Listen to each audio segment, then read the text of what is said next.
और आजाद भारत में देश की सीमाओं की सुरक्षा के लिए अपने आप को बलिदान करने वालों महान बलिदानियों की इस पावन धरा को कोटि कोटि नमन करते हुए गाजीपुर और सैदपुर के आप सभी बहनों और भाइयों का मैं हृदय से स्वागत करता हूं, अभिनंदन करता हूं।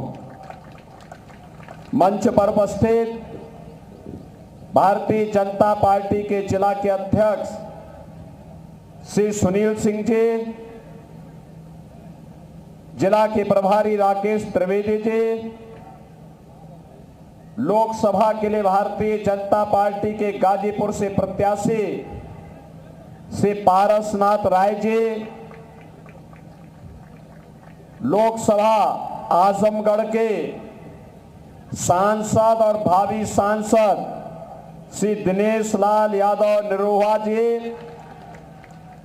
राज्यसभा की सांसद डॉक्टर संगीता बलवंत बिंद जी, जिला पंचायत अध्यक्ष श्रीमती सपना सिंह जी, विधान परिषद सदस्य विशाल सिंह चंचल जी, पूर्व जिलाध्यक्ष भानु प्रताप सिंह जी, लोकसभा संयोजक कृष्ण बिहारी राय जी, पूर्व एमएलसी केदारनाथ सिंह जी, पूर्व विधायक सुभाष पासी जी, अखिलेश सिंह जी, संतोष चौहान जी, श्रीमती सुशीला सोनकर जी, मंच पर उपस्थित भारतीय जनता पार्टी और सहयोगी दलों के सभी पदाधिकारीगण और भारी संख्या में उपस्थित सैदपुर के मेरे सभी बहनों और भाइयों, इतनी भीषण गर्मी में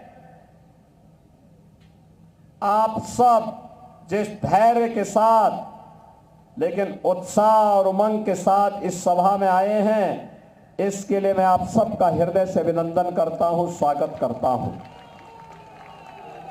बहनों और भाइयों, आपका ये उत्साह बताता है कि 4 जून को यहां का परिणाम भी पूरे देश के परिणाम के साथ आएगा और अब की बार 400 पार में गाजीपुर भी शामिल होगा। सहमत है ना? सभी लोग सहमत हैं? बहनों और भाइयों, होना भी चाहिए, ये होना भी चाहिए। आप याद करिए 2014 के पहले हम सब नारा लगाते थे, एक ही नारा होता था कि रामलला हम आएंगे, मंदिर वहीं बनाएंगे, बोलते थे ना। और ये समाजवादी पार्टी और कांग्रेस के लोग हम पे हंसते थे ना। और महाराज गादी के पुत्र महर्षि विश्वामित्र जी ने इसी धरती से शंखनाद किया था। क्या कहा था? गादी तनय मन चिंता व्यापी, हर बिनु मरहि ना निस्सर पापी। ये जितने भी माफिया हैं, जितने अपराधी हैं, आतंकवादी हैं, नक्सलवादी हैं, इनको मारने के लिए भाजपा आवश्यक है। और इसीलिए ये घोषणा तो विश्वामित्र जी ने हजारों वर्ष पहले कर दी थी। हजारों वर्ष पहले मारी, ताड़का और सुबाहु इसी क्षेत्र में विचरण करते थे, यज्ञों को विध्वंस करते थे, बेटी और व्यापारी की सुरक्षा के लिए खतरे बने हुए थे, सज्जनों के लिए खतरा बने हुए थे। तब इसी धरती में पैदा हुए महाराज विश्वामित्र ने ये घोषणा की थी। अयोध्या के राजकुमार राम और लक्ष्मण को लेके गए थे अपने यज्ञ की रक्षा करने के लिए, और यज्ञ की रक्षा भी की और इस पूरे क्षेत्र को अभय भी प्रदान किया था ना। तो हम तो राम भक्त हैं, हम तो वही करेंगे जो भगवान राम ने कहा था, निस्सरहीन करो मही मुझ उठाय प्रण कीन। जब तक इन निशाचर पापियों को मार नहीं देंगे तब तक चैन से श्वास नहीं लेंगे। बहनों और भाइयों, सुशासन की पहली शर्त होती है सुरक्षा और कानून का राज। कानून का राज सुशासन की पहली शर्त है।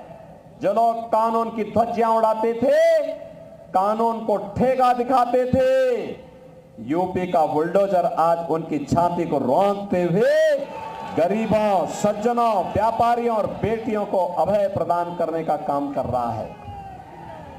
और इसीलिए बहनों और भाइयों, आप गाजीपुर वासियों को मैं यही कहने के लिए आया हूं, मैं आपसे यही कहने के लिए आया हूं कि बहनों और भाइयों, आपके वोट की इस कीमत ने, आपके इस वोट ने अयोध्या में रामलला का मंदिर बना दिया, देश का सम्मान बढ़ा दिया, देश की सीमाओं की सुरक्षा प्रदान कर दी, विकास के बड़े बड़े कार्य जो हाईवे के रूप में, रेलवे के रूप में, वाटरवे के रूप में, एयरपोर्ट के रूप में, आपको मल्टी मॉडल टर्मिनल के रूप में, one district one medical college के रूप में, हर घर नल की योजना के रूप में देखने को मिल रहा है। यह आपके वोट के कारण है। यह वोट जब कांग्रेस और समाजवादी पार्टी को जाता था तो वह देश का सम्मान बेचते थे, आतंकवाद और नक्सलवाद को देश के अंदर पनपाते थे, वे भ्रष्टाचार करते थे, बेटी और व्यापारी की सुरक्षा को खतरा बनते थे। पर्व और त्योहारों में माफिया खुली जीप में घुस करके, खुली जीप में चढ़ करके हिंदुओं को भय और दहशत के माहौल में जीने के लिए मजबूर करते थे। और बहनों और भाइयों, गरीब के हक पर डकैती डालते थे। आपने वोट मोदी जी को दिया, कमल चुनाव चिन्ह पे दिया, मोदी जी के नेतृत्व में सरकार बनी, दुनिया के अंदर भारत का सम्मान बढ़ गया, आतंकवाद नक्सलवाद समाप्त हो गया। अब तो पटाखा जोर से फट जाए तो पाकिस्तान सफाई देता है, कहता साहब मेरा हाथ नहीं है, कहता है मेरा हाथ नहीं है। यहां का भी माफिया है, जब अपने काले कारनामों को छुपाने के लिए कोई जगह नहीं मिलती, कहता हम ब्रिगेडियर उस्मान के परिवार के लोग हैं। बहनों और भाइयों, इस माफिया परिवार का ब्रिगेडियर उस्मान के परिवार से कोई संबंध नहीं है, कोई संबंध नहीं। जो कहता झूठ बोलता है, इससे कोरा झूठ कोई नहीं हो सकता है। इससे कोरा झूठ अगर समाजवादी पार्टी कहे, समाजवादी पार्टी कहे कि हमने राम मंदिर बना दिया, क्या आप मानेंगे? क्या मानेंगे? क्या? अरे राम भक्तों पर गोली चलाने वाले मंदिर क्या बनाएंगे? आतंकवादियों के पैरोकार और माफियाओं के सामने घुटने टेकने वाले राम मंदिर का निर्माण और आपको सुरक्षा क्या प्रदान करेंगे? सुशासन और कानून के राज की बात क्या कर सकते हैं लोग? और इसीलिए हम लोग आए आपके पास कहने के लिए कि बहनों और भाइयों, भारतीय जनता पार्टी आज आपकी सुरक्षा के लिए पूरी प्रतिबद्धता के साथ कार्य कर रही है, विकास के लिए कार्य कर रही है। कोई सोचता था इसी गाजीपुर में मेडिकल कॉलेज की स्थापना होगी, आज तो महर्षि विश्वामित्र के नाम पर, जिन्होंने सबसे पहले आतंकवाद के खिलाफ शंखनाद किया था, ऐसे महर्षि विश्वामित्र के नाम पर गाजीपुर में हम लोगों ने मेडिकल कॉलेज का निर्माण किया है। बहनों और भाइयों, आज गाजीपुर में क्या नहीं है, सारी सुविधाएं हैं। और इसीलिए मैं आपसे कहने के लिए आया हूं, मैं आज इसीलिए आपसे कहने के लिए आया हूं, बहनों और भाइयों, हमारे सामने आज अवसर है। याद करिए, मोदी जी के नेतृत्व में आज 80 करोड़ लोग फ्री में राशन की सुविधा का लाभ प्राप्त कर रहे हैं। पहले ये राशन ये माफिया और ये डकैत हजम कर जाते थे। गरीबों को रसोई गैस के कनेक्शन फ्री में मिल रहे हैं और हमने प्रदेश में व्यवस्था की है कि होली और दीपावली को एक एक भरा हुआ सिलेंडर फ्री में उपलब्ध करवाने का काम करेंगे। 60 करोड़ परिवारों को प्रतिवर्ष 5 लाख रुपए का स्वास्थ्य के लिए मुफ्त स्वास्थ्य की सुविधा प्राप्त हो रही है। और मोदी जी ने घोषणा की है 70 वर्ष से ऊपर के प्रत्येक बुजुर्ग को प्रतिवर्ष 4 जून के बाद जब फिर एक बार मोदी सरकार बनेगी तो उनको प्रतिवर्ष 5 लाख रुपए की उपचार के लिए कार्ड, आयुष्मान का कार्ड उपलब्ध करवाएंगे। बहनों और भाइयों, 4 करोड़ गरीबों के मकान बने हैं और मोदी जी ने घोषणा की है अगले 5 वर्ष में बचे हुए गरीबों के लिए भी एक एक मकान फ्री में उपलब्ध करवाने का काम करेंगे। बहनों और भाइयों, आप देखो, सुरक्षा भी, सम्मान भी, विकास भी, गरीब कल्याण भी, और अयोध्या में रामलला के भव्य मंदिर के विराजमान, अयोध्या में रामलला भी विराजमान हो गए। अब आप सोचो, जिस भगवान राम ने हमें हजारों वर्ष पहले आतंकवाद से मुक्त किया था, अवैध जीवन प्रदान किया था, आज जब अयोध्या में रामलला विराजमान हुए हैं तो पुण्य के भागीदार तो हम और आप ही सब लोग बने हैं ना। अरे ये सच है कि मोदी जी के नेतृत्व में सफलता प्राप्त हुई, लेकिन श्रेय तो आपको जाता है। जिसने कमल के चुनाव चिन्ह पर वोट दिया है वह हर व्यक्ति श्रेय को लेने का अधिकारी है। और इसलिए मैं आपसे कहने के लिए आया हूं, एक तरफ राम मंदिर का श्रेय आपके साथ और दूसरी तरफ है अपने पापाचार, अपने अनाचार, अपने भ्रष्टाचार के कारण आकंठ बेईमानी में घुसे हुए समाजवादी और कांग्रेस का एक गठबंधन। ये कहते हैं कि सत्ता में आएंगे तो पर्सनल लॉ लागू करेंगे। पर्सनल लॉ का मतलब आप जानते हैं? पर्सनल लॉ का मतलब तालिबानी शासन। बहनों और भाइयों, हम घोषणा करते हैं भारत बाबा साहब भीमराव अंबेडकर के द्वारा बनाए गए संविधान से चलेगा। भारत अपने यहां शरिया कानून लागू नहीं होने देगा। बहनों और भाइयों, ये शरिया कानून, पर्सनल लॉ का मतलब क्या? इसका मतलब है महिला बेटी स्कूल नहीं जा सकती, महिलाएं मार्केट नहीं जा सकती, घर के अंदर बुर्का पहन करके दुपक के रहना पड़ेगा उन्हें। 3 तलाक की कुप्रथा को ये फिर से लागू करना चाहते हैं। हम इसे भारत की धरती पे फिर से लागू नहीं होने देंगे, भाजपा की घोषणा है। ये कहते हैं सत्ता में आएंगे, कांग्रेस और समाजवादी पार्टी कहती कि सत्ता में आएंगे तो एससी और ओबीसी को मिलने वाला आरक्षण पर मुसलमानों का हिस्सा दे देंगे। बाबा साहब भीमराव अंबेडकर ने कहा था कि धर्म के आधार पर आरक्षण नहीं हो सकता। हम लोग मुसलमान को आरक्षण का लाभ कतई नहीं देने देंगे। अनुसूचित जाति, जनजाति और पिछड़ी जाति के आरक्षण में सेंध लगाने की छूट कांग्रेस और समाजवादी पार्टी को नहीं दे सकते। ये कहते हैं सत्ता में आएंगे तो सत्ता में आने के बाद ये वरासत टैक्स लगाना चाहते हैं। ये वरासत टैक्स का मतलब आप जानते हैं? बहनों और भाइयों, वरासत टैक्स का मतलब है आपके बाप दादों ने, आपके पूर्वजों ने कोई प्रॉपर्टी बनाई, वह प्रॉपर्टी आज आपको मिली तो कांग्रेस और समाजवादी पार्टी की अगर सरकार आई तो कह रहे हैं कि हम सर्वे करा करके वरासत टैक्स लगा करके आधी प्रॉपर्टी ले लेंगे। क्या आप अपनी प्रॉपर्टी में से आधा हिस्सा क्या किसी लोगों को दे देंगे? क्या लेने देंगे क्या?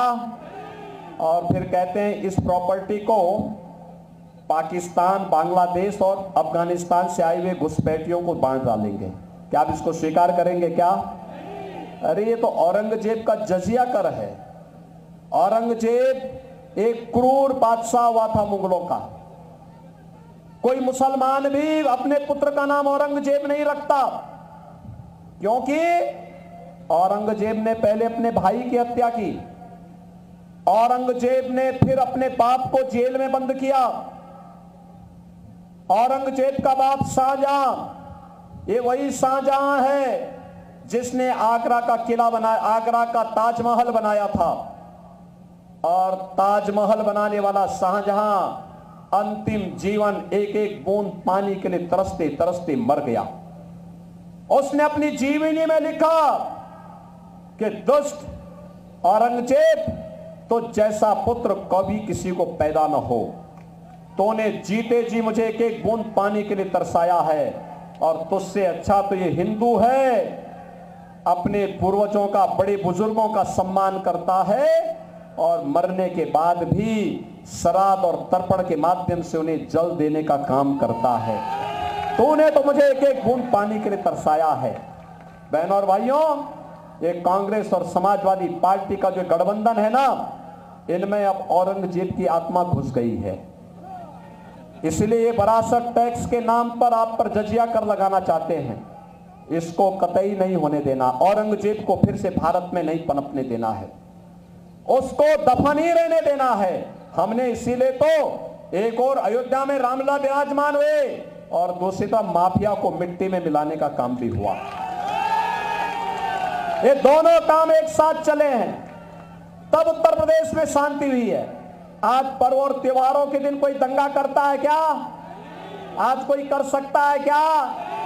बेटी और व्यापारी की सुरक्षा के लिए कोई खतरा बनेगा क्या?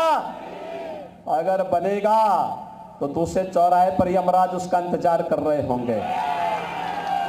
और इसीलिए बहनों और भाइयों, हम लोग आए हैं, एक अवसर है गाजीपुर के लिए, और गाजीपुर भी फिर एक बार मोदी सरकार में सहभागी बनने को तैयार हैं।